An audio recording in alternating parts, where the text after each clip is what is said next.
announcement that I want to make is CoShik Williams is done for the season. He has a torn labrum after getting the MRI back. Has a torn labrum in his hip, and will have that repaired as soon as possible. So he's out uh, after playing a game in 14 plays. So, but again, next man up. That's how we have the attitude you have to take. Those guys have done a good job that's been in there, and John and Raymond, and which means now the young fella is getting even closer to getting even more reps. So, I know the question will be about JT, Justin Taylor. So, if something should happen to one of those guys, and we think we can get him the type of reps again, like we think we can get toes, then he'll play.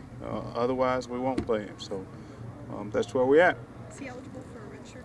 Or is there any? He's a fifth-year guy. It's already redshirted, so no medical deal for a fifth-year guy who has already redshirted. I know. I feel the same way for him. Not for us, for him. Because the guys worked so hard. Everybody knows his story. I mean, the guy came here as a non-scholarship guy, worked his tail off to get to be the starter, and is now out for the rest of the season. Again, life goes on. The reason why he was the starter was out in Josh Clemens. So the next guy has to be up, and the next guy is John Ray, and then the young Mobley. How do the quarterbacks look today? Physically, they look good. They both can throw the ball, and they both had bright eyes today. They both are, energized. I mean, again, I keep telling you guys that once people treat playing differently, and I hate to say that. You'd like to see a guy that's a backup being there every day.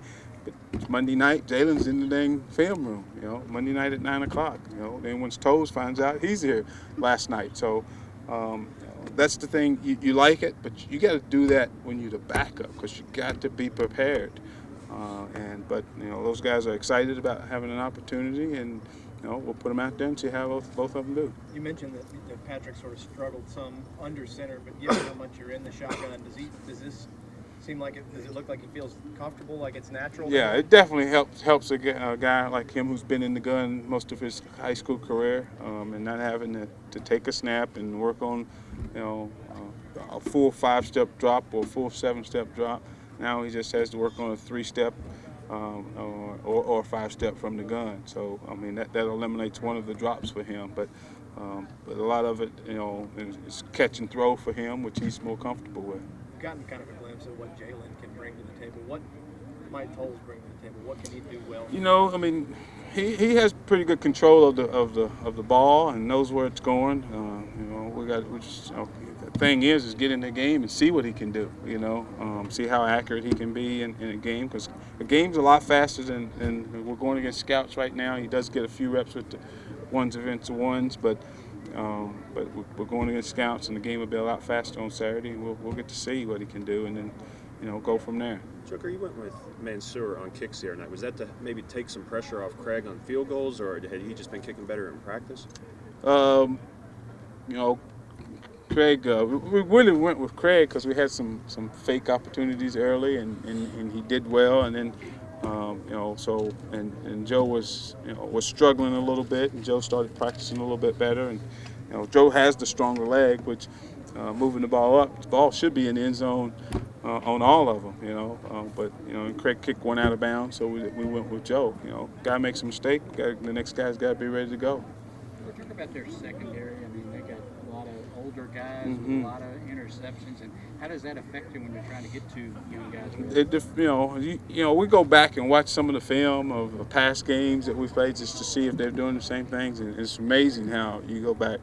Last year, same secondary. 2 years ago, the same secondary. 3 years, the same secondary minus the number 9, who was a junior college kid. So a lot of those guys have been around for a long time. And again, you can't stare down receivers. You got to anticipate receivers getting in and out of their breaks and get it out of your hand.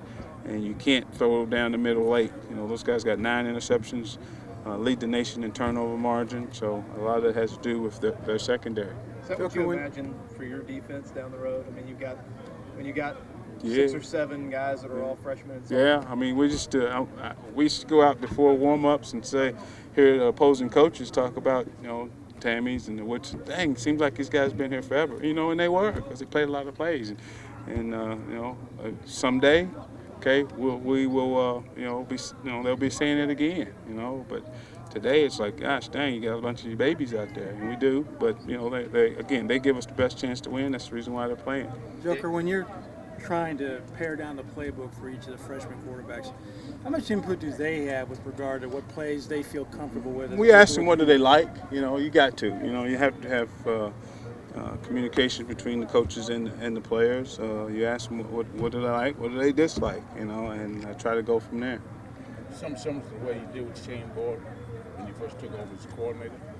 Yeah, but that was you didn't have. I only had a day. I mean, a couple days then. Yeah, well, I did ask him what he liked, and you know, I mean, I think you always have to do that. You know, it's hard to because the quarterback has to get in the huddle and sell. Okay, he has to get in the huddle and be able to sell. Hey, this is going to work. Here's the reason why. Okay, and I think that has a lot to do with it. And then. And it might not be the right call for that defense, but the quarterback has to feel comfortable enough to be in there and selling it, and a lot of it has to do with him liking it. you don't have a huddle. No, we don't. But he's got to get up to the line. He does communicate with the offensive line though, so we do have a little huddle that we get in. We call sugar huddle, where we get up and go. So. Chuck, you ever worried that anybody figure out your signals? No. I mean, we have enough of the things that we run a lot. Alan, we have to have a lot of different signals for them. Are you closer to figuring out a rotation for quarterbacks? No. If you were, you wouldn't tell me. I would tell you. No.